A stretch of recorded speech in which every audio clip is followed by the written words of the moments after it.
What's up, folks? Hey, everybody. Let's go. Hope you all are doing well. We're here. Let's do it. Another week. Yep. So, let's get in this thing. And we got some really fun things to talk about tonight. Mm-hmm. And I think, as always, it's just going to be a good time. Absolutely. So share this. All right. If, listen, we're here for folks that are dating. We're here for Yes. folks that are engaged. Mm-hmm. Or if you're just preparing to get married Yep. and you want to hear some more about how to do that well, we want to talk tonight. So if you don't know who we are Mark and Jen. We're pastors. And we've been doing a marriage thing for almost 18 years. Mm-hmm. All right. And we just want to share some knowledge. We want to hear from you. So put something in the chat as we go along. I always like to shout out the folks that are viewing us. So, Yeah. Hey, Tristan, it's good to see you again. Good to see you, Tiana and Jaslyn. We're even live on our TikTok. Hey, on the go with Nico. Hey, what's up? Good to see you. So listen, we're also on TikTok. We don't usually go live on our TikTok when we do these YouTube lives, but we thought, you know what? We have a dedicated TikTok family. Yeah. So we actually don't want them to miss out. So for tonight, we're going live and we are talking all about navigating in-law relationships. So if you're already married, this is good. But trust me, if you're not married yet, it's going to be really good because it allows you to jot down some notes on what you need to be on the lookout for. So whether you're joining us here on YouTube or on TikTok, if you have questions throughout the night, y'all know the deal. Ask them. We'll be more than happy to answer. Good to see you, Talisha, Anakusha, and Eliza. All right. So are we ready? Let's go. Okay. So our topic for tonight is marrying their family, not just them. Listen. Okay.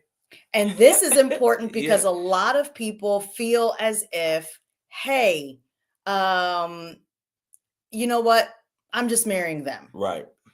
But you are marrying their family as well. So it's important that you not only get along with your spouse, it's important that you also get along with their family. Yeah. And so we're going to just explore all of the different ways. We're probably going to break this up into multiple parts because we have a lot of content on navigating in-law relationships. As he said, we've been married almost 18 years. And so because of that, we have a lot of experience navigating in-law relationships. And sometimes it gets a little tricky, it gets a little hairy, but it is possible. All right. So I just think this is so important because, when you're jumping into a marriage, you don't really think about this. So this is not in the marriage manual. Correct. And people aren't going to often tell you how important it is that you consider the person you're marrying, not only them, but you're considering their family. You're considering their background, their cultural background, because you're not just marrying that person, you're actually marrying everything that comes with that person. Correct. Okay. So, and it's good and bad. And we'll talk about a few things, but it's not like you're just going to marry this person, whisk them away to a private island, and it's just going to be you and them, right, forever and forever to live happily ever after. No, you're going to have to deal with in-laws. You're going to have to deal with their siblings. Yep. You're going to have to deal with their family. And that can make or break the marriage. Yeah. So let's get into a couple of things here. Yep. PJ, and I think it's going to be good. Yep. And good to see you, Rena. I see that you're on in the chat. All right. So the first thing that you want to navigate when preparing to deal with in-law relationships is exploring communication styles. Why? Because the way your spouse or significant other was taught to communicate and the way you were taught to communicate are both going to heavily impact your marriage. And if you don't explore that and understand the communication styles, it can be problematic. So here's the thing about communication styles. Communication styles in families can be vastly different. Yeah.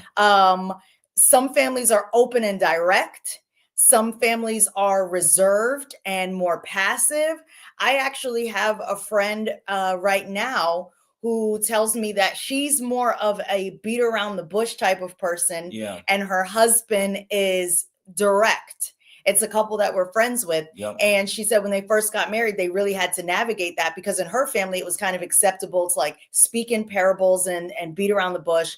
But that drives him up a wall, because his family is just more like in your face. If we have to say something, we're just going to say it. Right. And so beating around the bush drives him up a wall. So she has had to learn to not become a totally different person, but how do you navigate that? Right. So what are your thoughts then on what works for couples? Because the reality is everyone's going to have a different personality. Every family has a different dynamic. So what's your first tip on how someone who's single, dating, engaged begins to learn the communication style of their significant other, and what do they need to know about how to make sure that they're successful? Yeah. You asking me? You're asking them? You. Okay. I just want to make sure, Yeah. because we want to hear from you guys. Yes. But so here's my first tip, right? Don't feel like you have to be the same personality wise in order for the communication to work. Correct. So don't feel like if they're a very upfront, blunt personality, they're going to tell you exactly how they feel, that you have to be the same way. And that's the only way it works. Right. In fact, the old adage, the old saying that says opposites attract, in a lot of ways, that's how marriage really works. Yeah. So you don't really want, it's not that it can't work. God can do anything, and all types of marriages work, but you really don't want both personalities to be blunt, brash, and upfront, or else you can have a lot of things going on in the marriage that's wild, that's crazy. It could go too far. Yep. Feelings could get hurt. You kind of want that balance so that both parties are, together. Yes. They are they're able to work in harmony. Yep. And they balance each other out. Absolutely. So I feel like that is a good way to start things off, is to just say, hey, I don't have to marry the same person personality wise. Like exactly. it can be different, and it can work. And I would say, first, here we go. Let's stop putting so much pressure on the relationship to be really, really nitpicky, right? And psychoanalyze people.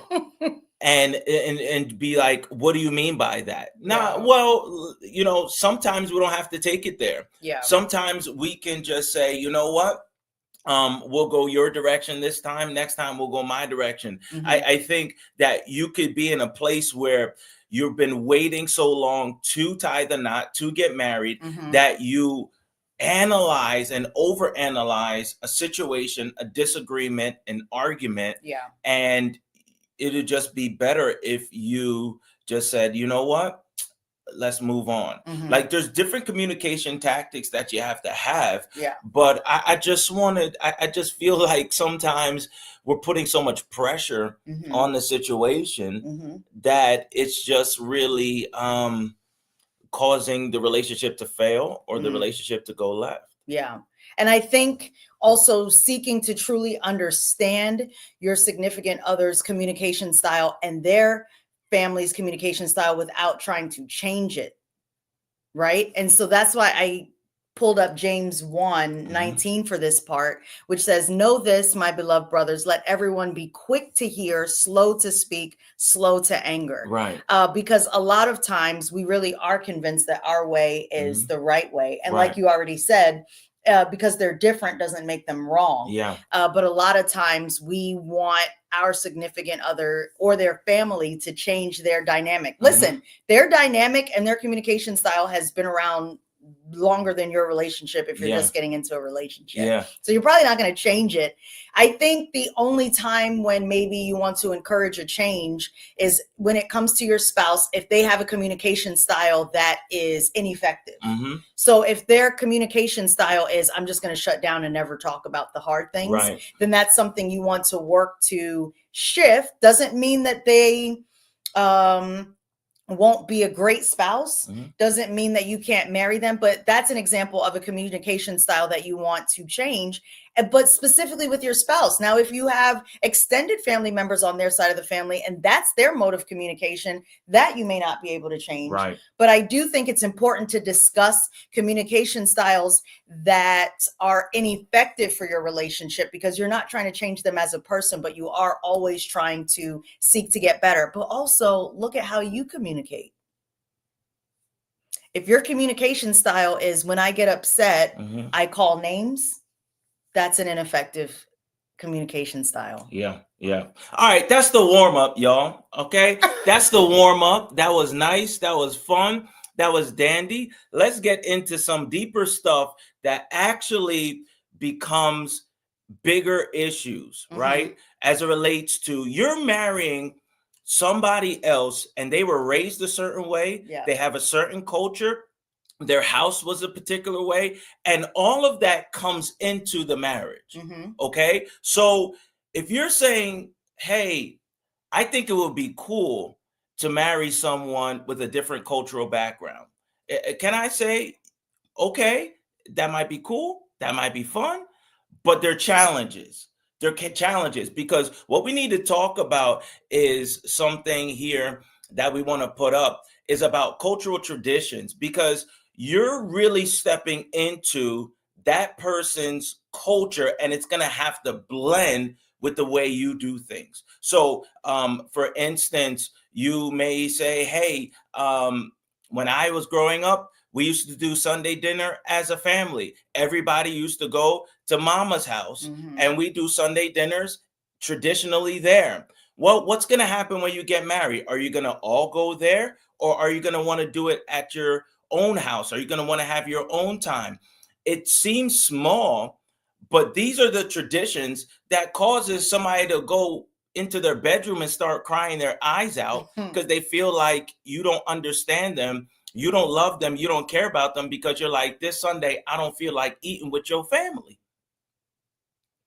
Like, these are, and you can't get past some of these cultural issues. And I think, Jen, we should start like talking about the fact that I'm American. I was born here, Mhm. but I'm like Caribbean American because my parents are Jamaican. Yeah. So my entire family raised me in an American way with Jamaican culture, right? So I have Mhm. Jamaican culture in different areas, and blending your Black American culture Yeah. with my Black American culture with Jamaican influences was like we had to work out a lot of things Yeah. because we have different styles, different ways of thinking, different ways of communicating. Mhm. Yes. So that's the thing. Just because somebody is your same faith and your same race does not mean you won't have an adjustment, especially if there is, because families have their own culture even within Yeah. a same ethnicity. But then once you're talking about a different culture or a different ethnicity, it definitely can become a challenge. Before I get into our story, I remember having a coworker years ago when we first got married. I was teaching preschool and I had a coworker who was so frustrated because she was married to an Italian and she is from, I forget what Asian country now, but she's from the continent of Asia, even though the country fails me. And so she got upset because even though in her Asian culture, family was big, he wanted to eat dinner after Sunday Mass. They were both Catholic. Yeah. After Sunday Mass every Sunday, because that's what his Italian family did. Yeah. And so his mom would make a huge Italian meal, and she was very much a stickler for, it doesn't matter what else you have going on in your life. Right. Unless you're sick, you come over to my house after Sunday Mass. Yeah. And so one day she says to her husband, I love your mom. Yeah. She said, but guess what? I want to take a few Sundays off. So we take a few Sundays off, and her mom says to the son, "Where have you guys been? You told me one Sunday you weren't coming, but now it's been multiple Sundays." And do you know what he did, y'all? He said, "We're not coming over because she doesn't want to come over to your house." And my coworker was mortified because she was like, "That's your mom." Yeah. The answer should have been, "We have decided to take a break." But he was like, "Mom, I would come, but she didn't want to be at your house every Sunday after mass." And it created a huge wedge between her and her mother-in-law. Yeah. It was a point of contention between her and her husband. This is why you have to figure out, I believe you have to figure out these types of things as much as possible. You won't catch everything, but what are the major things you can catch before you even get married, and make a decision that this is how we're going to do it, and then form a united front. Yeah, because sometimes when you're dating, you have to be real and say, you know what? I love you. Yeah. But if your family's going to be like this, I don't know if I can do it. Yeah. Like if eating Sunday dinner at their house every week is going to get under your skin, you have to say that. Don't pretend as if, because in the dating phase it feels very honeymoonish. So don't pretend that that doesn't bother you. Thankfully, when we got married, I moved away from Baltimore where my family is, moved to New Jersey where his family is. But that was one thing that actually wasn't really big on your family. Your family didn't ask us to come over every single Sunday. But here's the thing. Even if they did, he's the type to be like, nah, because I don't even want to go over there every Sunday. Yeah. So it worked out for me. But there were other things we had to navigate. So my family, I wouldn't call them passive. You've met my cousin. I can even put his name on here because he's my cousin. My cousin Peter, he's not going to hold back. He's going to tell you how he feels. Right. My mom is, especially with family. Right. She has no problem telling me her opinion on something. But what we had to navigate was the level of like force that I felt was coming from his Jamaican side. I remember one time saying to him, "Why do the men in your family yell? Like, can they just get their point across without raising their voice?" No. And he was like, "They're not yelling though. This is just, we're passionate." He was like, "This isn't even yelling." He was like, "Well," he was like, "You'll know if we're yelling." Nah, this ain't yelling. This is just passion, and these things matter. I think like we have to say, all right, if a person is like, if you're getting the vibes that the person is going to be more connected to their family than they're going to be connected to the family you're trying to build, is that a problem for you? Yeah. Like, don't sweep it under the rug. It has to be addressed, because sometimes there's issues, deep-seated, embedded issues where a person says, "Hey, I want to get married," but they can't really pull away from their family. And then that causes a big problem. But these are signs that we're trying to say, like, you're going to see it when you're dating. You're going to be like, you should go over to Thanksgiving dinner. Can I say to somebody watching today, like, listen, please just do one Thanksgiving meal at their house before you say "I do." Like, get the whole family, see the crazy cousins, okay? See the crazy uncle. Like, can you please just do it? Yeah. Because that may show you something you didn't know was there. And it could be a problem. Yep. And it's better to know before you say "I do" than to say "I do" and say, "Whoops, this is something I can't live with." I'm trying to think what other things we navigated coming from different ethnicities.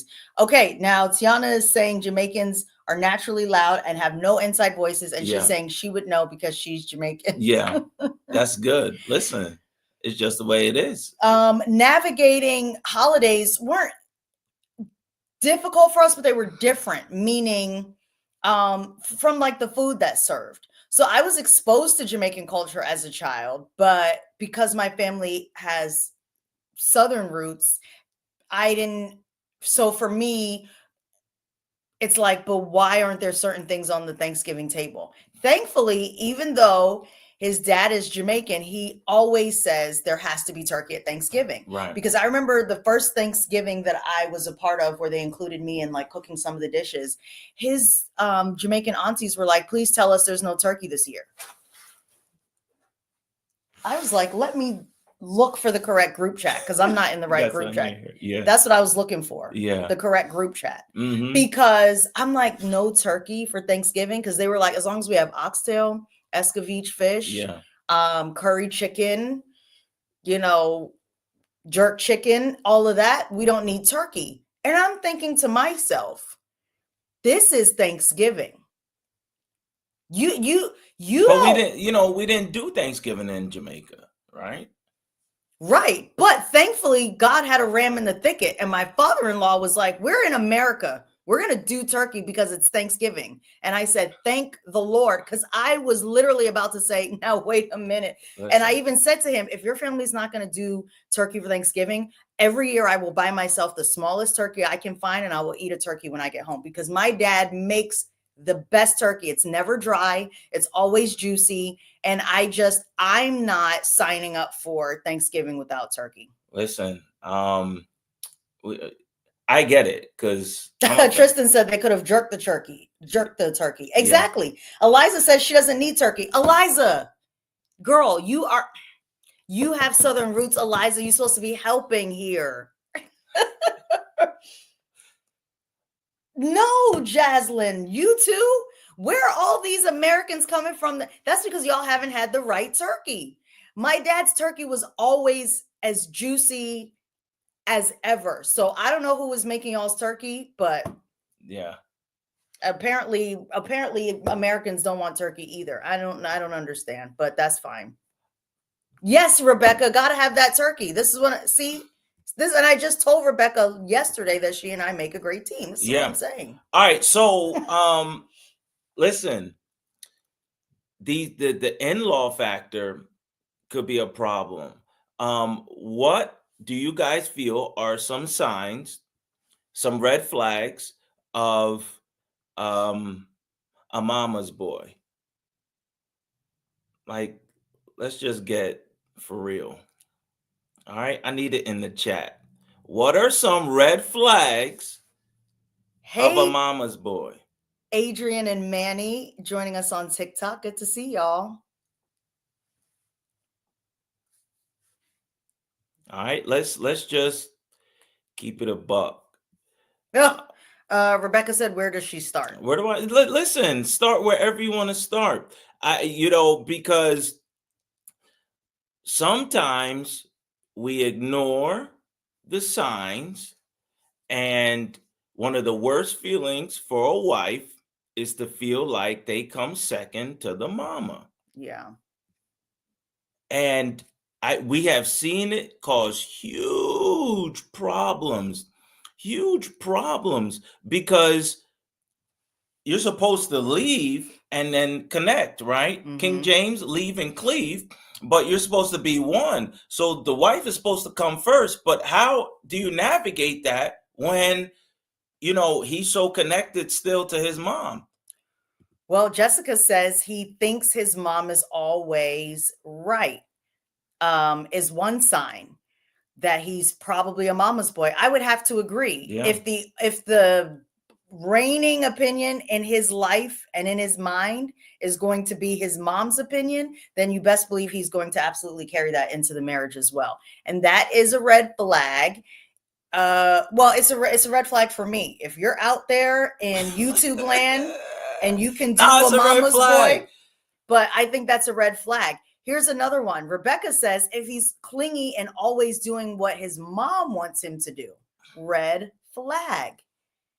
Listen, I have this scripture already. I just haven't pulled it up yet. But Genesis 2:24, the Bible says, therefore shall a man leave his mother and father, cling to his wife, and the two will become one flesh. Right. God is not saying that he can't have a relationship with his mom or his dad. But if that relationship in his life is still, if it's God, his mom, and then you, please run for the hills. because that's not even the biblical order of things. It is God, then your spouse.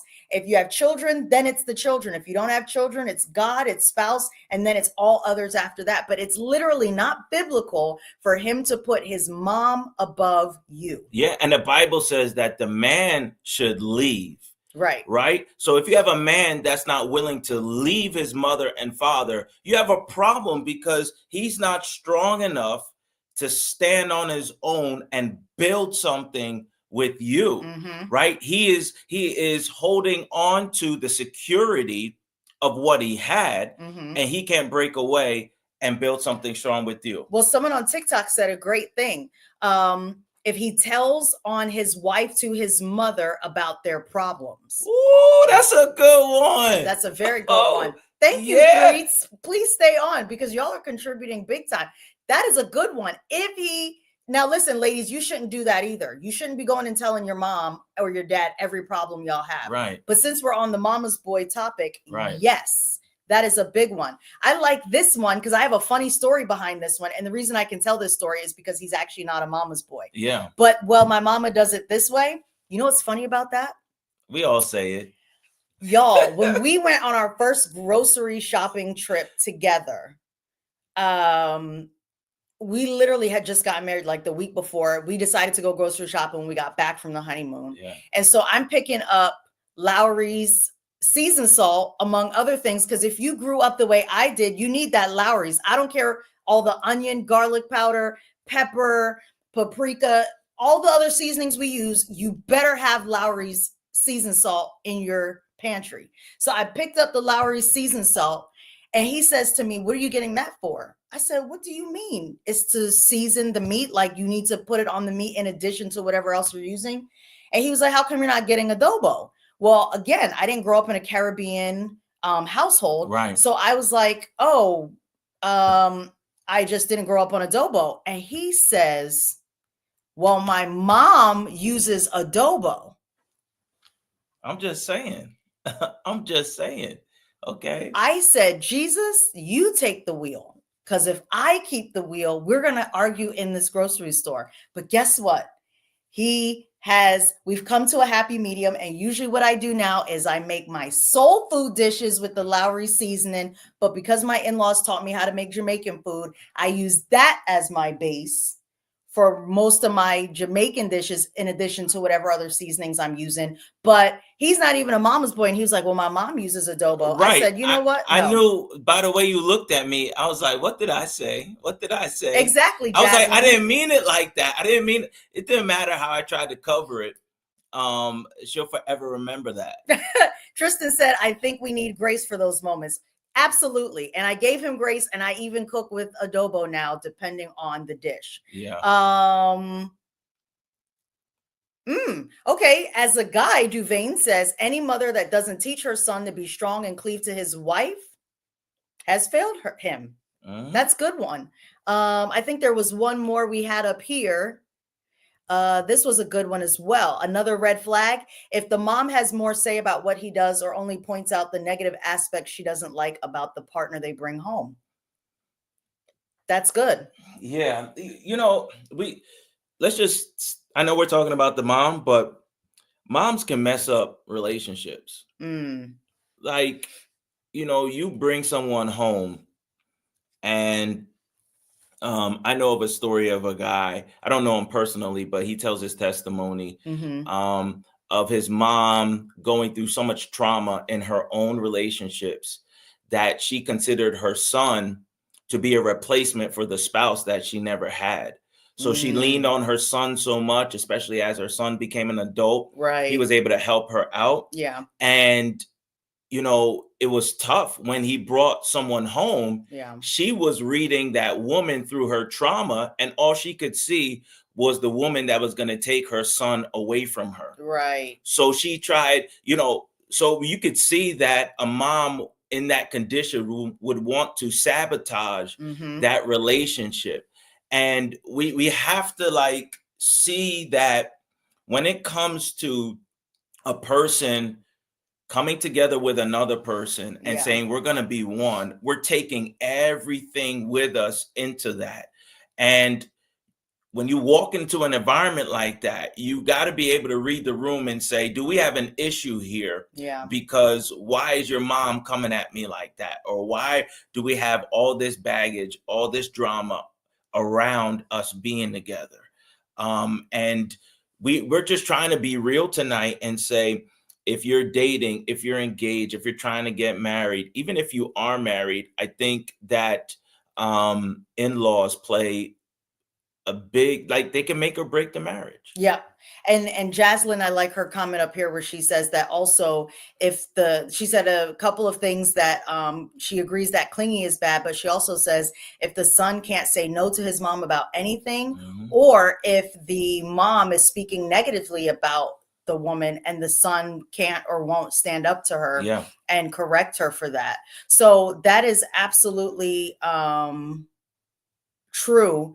That I agree with you, Jaslyn. There has to come a point where if, unfortunately, your significant other's mom is speaking poorly to you or about you, then something has to be said. And we've found, here's another thing about navigating in-law relationships. We have found that 9 times out of 10, especially depending on the severity of the issue, it's always better to have your spouse address their side of the family. And it's not because you're passive and can't speak up for yourself, but certain things, especially if it's a very hard conversation, even if you need to speak to your in-laws yourself, it's still good for your spouse to open that door. Yeah. So that's one thing that we learned that was effective for us is not necessarily always jumping the gun and getting getting your in-laws in a corner and say, listen, let me tell you something. What we found works for us, and it was through trial and error, but what we found at least works best in our dynamic is if it's a really tough conversation, a really severe issue, it's actually good for the child to soften the blow first. The child may be able to handle the entire thing, but at least let the child soften the blow first with their parents. And then if you still need to say your piece, at least you can come in, but all the initial being defensive, being upset, wondering why is this a big deal, kind of gets dumped on the child and not you as the in-law. Yeah, that's so good. Duvain says here that the spouse speaking to their side is important to set boundaries. Right. You can be in a tough situation where you need your spouse to defend you. And if they're not going to talk to their side for you, that can be an issue. That can be a big problem. But these things often come up before you get married. We're not talking about if you date someone for a week and then you're married the next week, right? But if you go through a good length duration of dating and engagement, you're able to notice some of these things. Like when you're going through certain issues in the dating process, are they going to stand up for you? Are they going to tell their family what they need to tell their family? And we're not saying you can't marry that. We're saying get ready for some issues that you may have to face. Absolutely. So setting boundaries, I'm glad you brought that up, Duvain, because setting boundaries is key for navigating in-law relationships.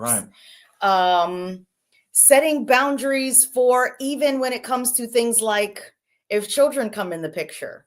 Okay. Because in-laws are going to have their opinion. Parents, in-laws, they're going to have their opinion. And listen, I've experienced firsthand these people that raised me. I'm like, it can't be the same people when it comes to my kids. Because I remember when our daughter was really little, maybe like 2 or 3, we were visiting my parents, and it had to have been like 7 or 8 o'clock in the morning. And I go upstairs into the kitchen because my parents have a split level home, and my daughter was sitting down eating Oreos. And I said to my mom, how did she get Oreos? And my mom was like, well, I gave them to her. And I said at 7 a.m. And my mom said, well, she already ate her breakfast.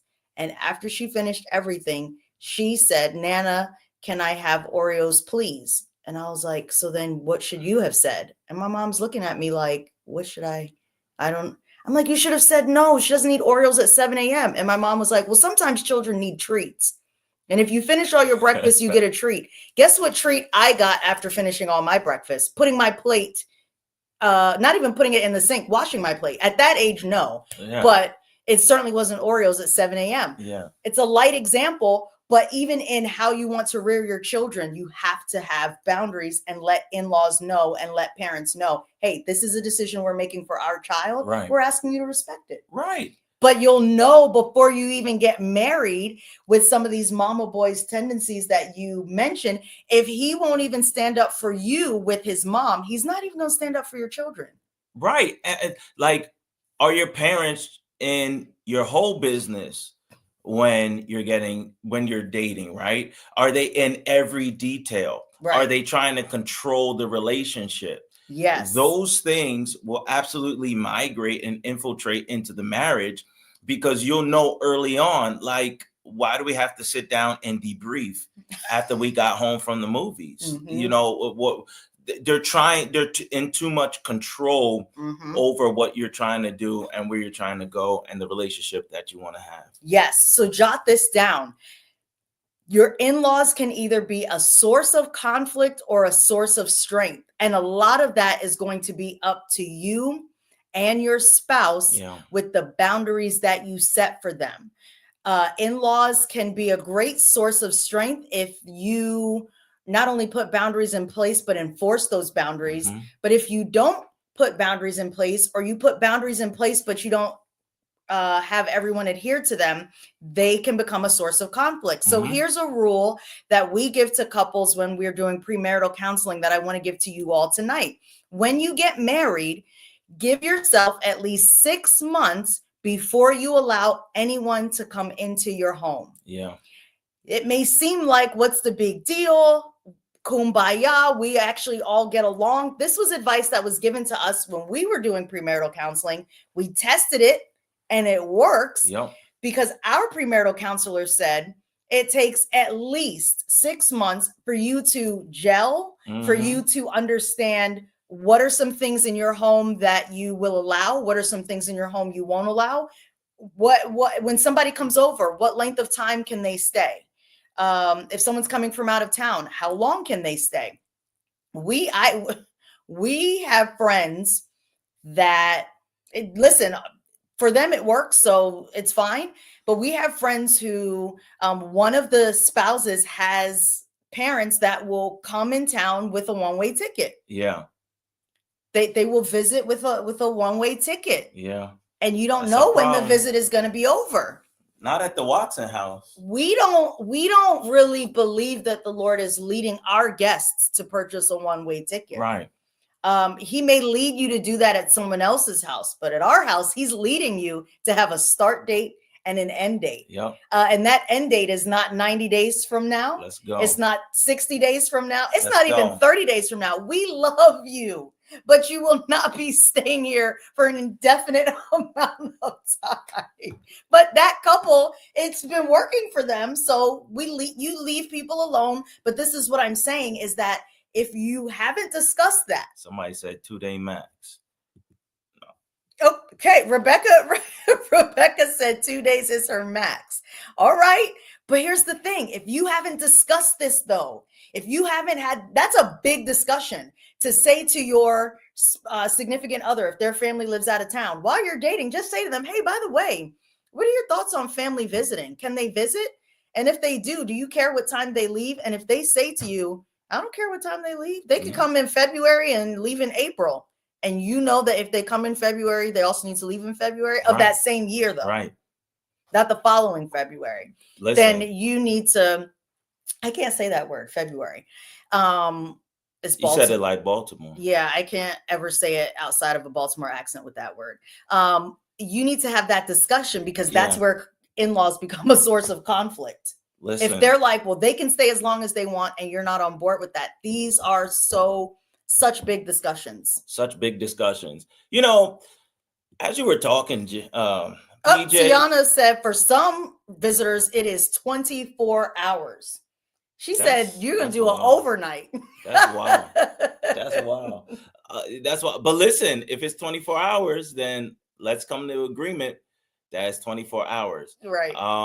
But as you were talking, we talked a lot about, mama's boys, but what about daddy's girls? Let's not act like the threat said protect your peace at all costs. Absolutely. So whatever it takes to protect your peace. Yep. You got to protect it. Daddy's girls can be a thing. No, I got something to say. I got something to say. Okay.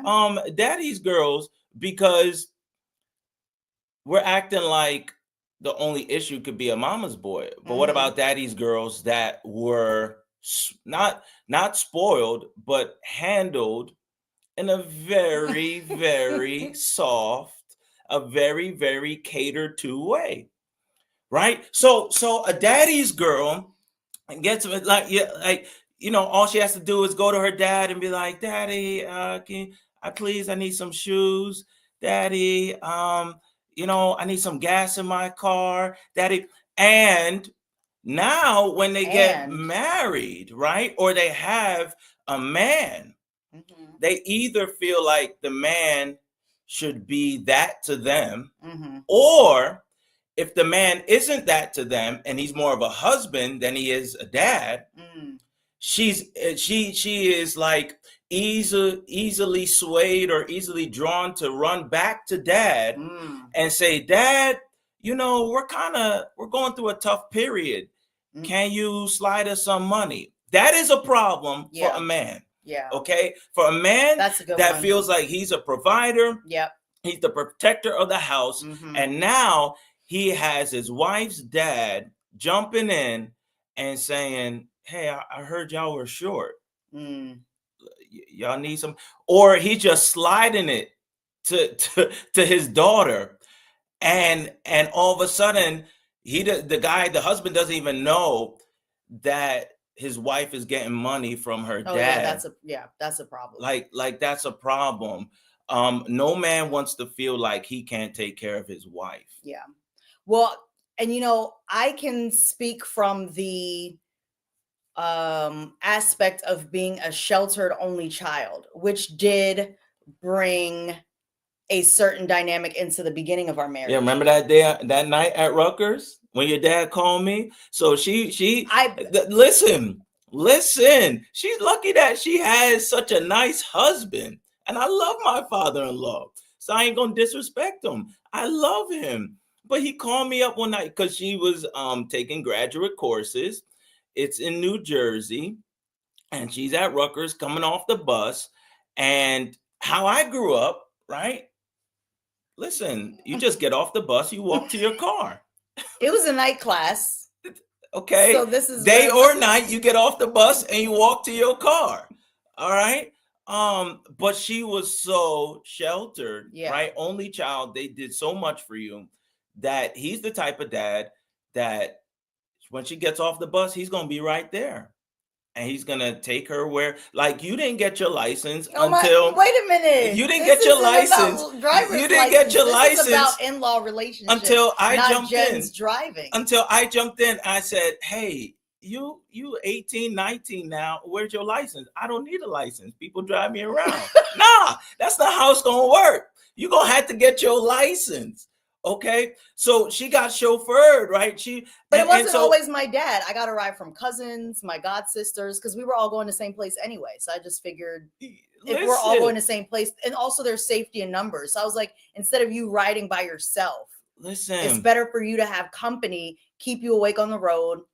If you get stranded, you don't have to wait for AAA by yourself. So it's better that I not get a license. I was sacrificing for the community and saying, I'll just ride with y'all. And so he called me up and he was like, hey son, she's getting off the bus. It's dark and, you don't think you should be there.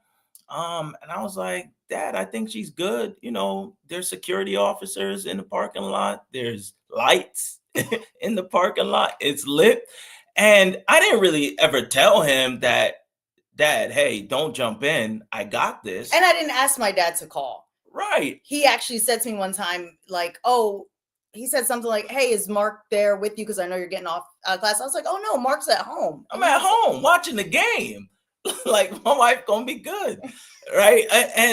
And so it wasn't bad. Like, you weren't a daddy's girl. I wouldn't call you that. You love your dad. You guys are real close, but I didn't have major issues. Yeah. But I do think that it can really emasculate a man if he's marrying a daddy's girl.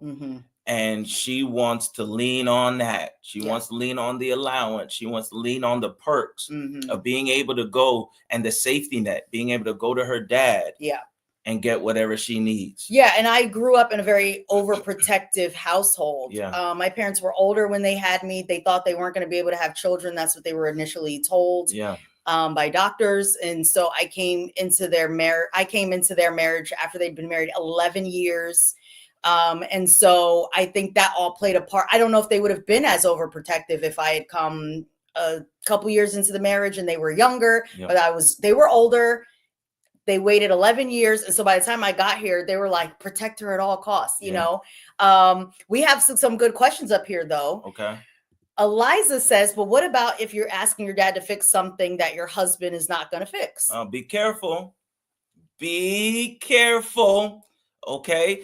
So what do you mean by your husband won't fix? Is he incapable of fixing it? Is he not a handy guy? Yeah. Has he tried? Has he called for, or he's just saying, hey, I don't want to do it? You have to be careful, Eliza, because what you're after is a man that will sacrifice for you, protect you, provide for you. And when you poke holes in that, then it could be a problem. Yeah. So you want to hold off, and you want to say, all right, well, if you're not going to fix it, can we call somebody to fix it? If you're not going to fix it, can we, find another way to do it? Can we look out on YouTube and maybe fix this thing? You want to support his ego, because men have egos. You want to support his roar, because a man loves to roar and feels like, yeah, I can fix the leaky faucet, even if I don't know what I'm doing. Like, you just support him and say, you're doing a great job, babe. You're killing it. You're killing it. You don't want to call in the reinforcement of your dad. Right. It's even if you can call one of his college boys and be like, can you come help your boy out? But when you call your dad, okay. So it's not even that you can't call in for reinforcement, especially if it's something you can't do, but who you call matters.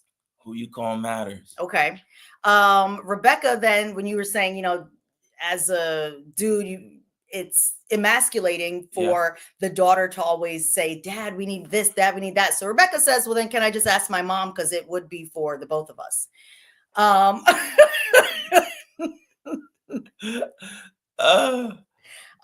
Tristan says he's a good man, Savannah. Hilarious. And then Rena, this is probably the most epic comment tonight. Living the life, no license as a community sacrifice is great. That's what I thought too, Rena. But at some point, my husband was not in agreement with me sacrificing. I listen, as Christians, we're called to sacrifice, but I had to unfortunately erase that part of me. And now that once I got a license, the crazy thing was people stopped giving me rides because then they expected me to actually use it. So it was a very complex and troublesome situation, but here we are. Look at the great woman you turned out to be. Right? Listen, I pat myself on the back for pushing you to get a license. Let's go. Any other questions real quick before we dip out of here regarding in-laws, setting boundaries, being able to detect these things before we jump into it, or even navigating it if we're in the middle of it? I do want to share this scripture with them while we're waiting to see if there are any questions. This scripture comes from 1 Corinthians 13, and it says, love is patient and kind. It doesn't envy or boast, is not arrogant or rude. It does not insist on its own way. It is not irritable or resentful. It does not rejoice at wrongdoing, but rejoices with the truth. Love bears all things, believes all things, hopes all things, endures all things. The reason I brought that up is because as you're navigating the dynamics of in-laws or potential in-laws, you want to remember that unless there are serious red flags, you're going to have challenges. But if love can be the center of all of it, if love can be the foundation of all of it, then you can navigate effectively. Yeah. And trust me, in-law dynamics will never be perfect. No. It's not the man and the woman, yes, they are coming together as one, but then you're bringing two families together. Yeah. And that can be very challenging. You're gonna have difficult days. You're gonna have days where you're gonna feel like, I cannot believe your side of the family just said that. Yeah. And vice versa.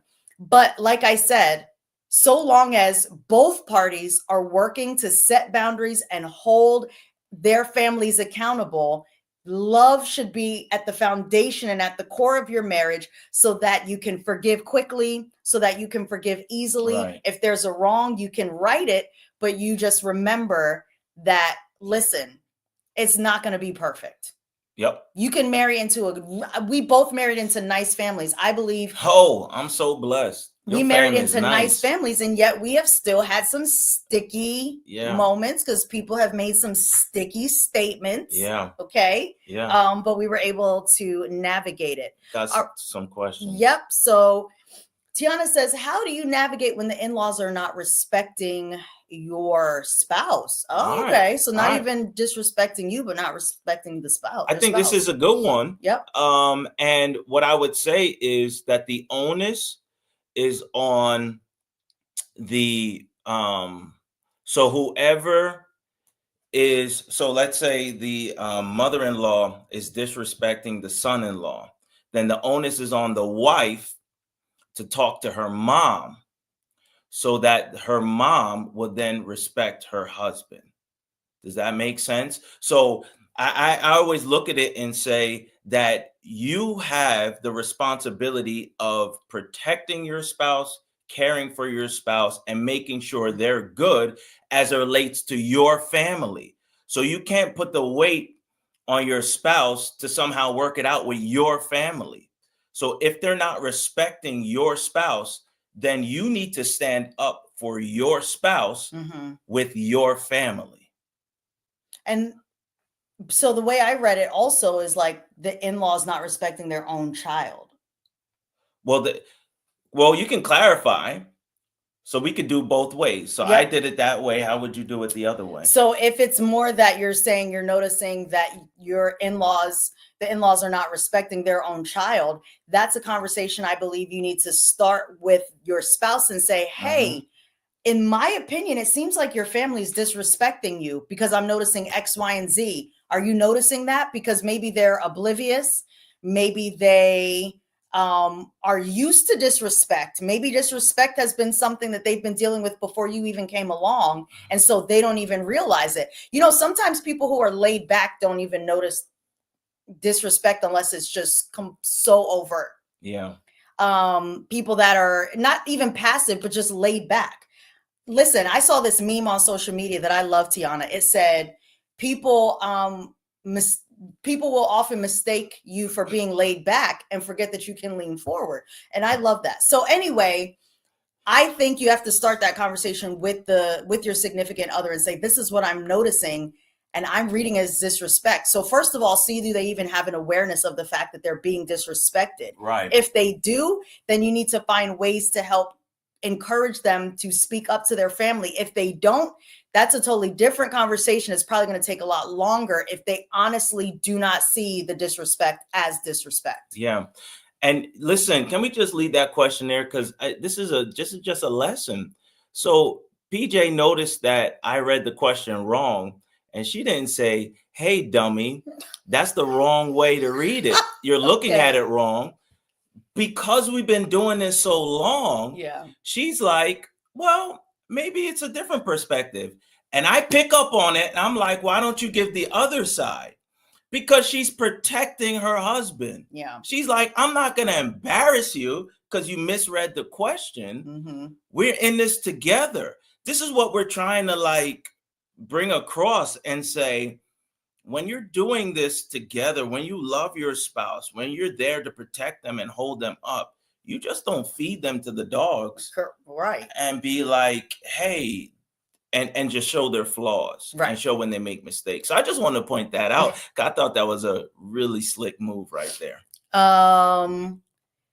All right, Miss K says, how do you deal with in-laws that don't like you but tolerate your presence in the family because of your relationship with their son or daughter? Okay. How do you deal with in-laws? So I think, Miss K, it depends on the severity of they do not like you. And here's what I mean. I have a childhood friend whose parents have a great marriage to this day, but for the longest time, the paternal grandmother did not like my friend's mom, didn't like her daughter-in-law. And when my friend's dad saw that, number one, his wife was being disrespected, he did talk to his mom and the behavior didn't get better. You know what the husband did? He distanced himself from his mom. He didn't completely cut her off, but he was like, you know what? We're not going to come to the house as often anymore. He would go see her when he absolutely had to, but he wouldn't bring the wife. And when the mom would say, "Oh, where's your wife?" he would say, "Oh, you mean the woman that you're constantly disrespecting and claim that you don't like?" So I bring that up to say that is a serious conversation to have with your spouse or your significant other, to say, I really am noticing that your family literally only tolerates me. Have you spoken to them about this? Yeah. And if your significant other has spoken to them about it, but the behavior is not getting better, but you both feel like, hey, this is my person, then you really need to talk about how often are they going to subject you to being in the presence of people who are only tolerating you because of the fact that you're dating their child. That's good. That's good. Rena, this is a good one. Some people don't find the same things disrespectful. Gaining the awareness is good. I agree, Rena. And that's personality driven too. Personality driven, culture driven, because even to this day, some things that I find disrespectful, he's like, please. It's just, he's like, no, but he's a very type B personality. He's not passive. If you know anybody who knows Pastor Mark, he is not passive. He's quite assertive, but he's just not. It's hard to ruffle his feathers because he's more thick laid skin, back. that Jamaican thick skin. Like, you can't offend me because I've been offended so many times by my family. You know, it just doesn't hurt that much. But I think that, you know, and you're even tempered, right? So it's just not easy to ruffle your feathers. I'm more emotional. So, right. You know, but that's a conversation. Unless somebody steps on your J's, then you're feel like that's disrespectful. Yeah, that's a problem. We're gonna have it out right there. But I think that's a conversation that the husband and the wife, or those that are dating, need to have outside of the presence of other people, right? They need to talk about it privately so that they can work on what they feel disrespect is. Like, define for me what is disrespectful to you, right? Because you will have different definitions of disrespect, but you need to talk about it, communicate it. And then you can't say that because it's not disrespectful to me, then it shouldn't be disrespectful to you. Yeah. That may be your opinion, but if it is disrespectful to your significant other, then it's something you have to address. Yeah, absolutely. We have another question here. Tristan says, what if some people's family have to be estranged because you just don't want to deal with that? Is it biblical to just give it to God and say, I'll see you in heaven? That is wild, sir. Just the way you phrased that. All right. So I've seen a situation where, for the betterment of the marriage, there had to be some time apart from in-laws, right? Where the marriage has to be sequestered and protected. So there has to be a period of isolation. I'm not in favor of total disengagement and annulment, if you want to use that term, from your family, right? Where you don't ever speak to them. I think that if you have to distance yourself for a period of time, work through that. Also get some counseling and say, how can you reintegrate your family back into your marriage? Yeah. So I wouldn't say it's just like, hey, we're not getting along, I'm not going to ever speak to you again. That's family. Yeah. That's family, and it should be worked out. Mm-hmm. But the marriage is priority. Right. So you may have to take some time apart. Yep. I agree that unless the situation is that toxic, abusive, detrimental to where complete isolation has to be indefinite, then I agree that you want to try to work on it. And there are cases like that, but I would say sometimes, or a lot of times, I don't know if a lot of times situations are that toxic. I would say sometimes situations are that toxic, but sometimes it's just a matter of all parties involved don't want to sit down and have a conversation. So we tend to run. So just as long as we're not running from difficult conversations and seeking a cutoff as the answer. Yeah. Rebecca says that she and her fiance both said, hey, we have God's permission, and they wanted their parents' blessing. But if they hadn't given it, they were going to go forward without it because they are blessed. And I think that's also a very real conversation that couples have to have. We want our parents' approval, but can you withstand what comes with if you don't have both parents' approval? Some people can. Yeah. Some people can. Some people cannot. So that's definitely something to talk about, because if both parties can't get married without parents' approval, then navigating those in-law relationships when you do get married, if you're not strong enough, that's going to be difficult as well. It's going to be difficult. It's going to be difficult. So we hope that this was helpful as you navigate whatever stage you're in. To just know that family's family. You can't really, first of all, you can't pick your family, but you're going to have to navigate with your family in order to make your marriage work, whatever that looks like, right? Mm-hmm. So it's important. And these are things that aren't always talked about, but it causes marriages to really dissolve. So yeah, I mean, there's so much more we could say on this, which is why this has to have a part 2. Because, I've seen in the amount of years that we've just seen some of our friends or done counseling for couples, I've heard some crazy things from mothers-in-law. And you know what's funny? I just don't hear as many crazy stories coming from fathers-in-law. There's a reason why.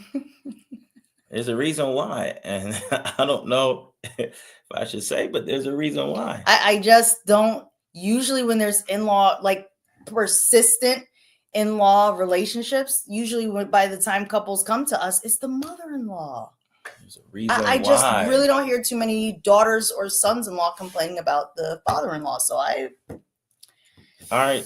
Well, we'll leave it there, and maybe we'll pick that up. I'll find a good way to answer that. But we're not back next week. So remember that first Mondays we're not on, but every other Monday we're on. So we'll be back in 2 weeks. Yep. And let us know, right? If you're in the group, we're going to try and send something out, right, in between this time and next time, just to keep things flowing. So definitely get in the group, sign up for the Connect group through Link Church, and it'll be worth the while. All right. Absolutely. All right, everyone. That's all we got for tonight. We pray that this blessed you. We'll catch you next time. 2 weeks, y'all. Take care. Bye.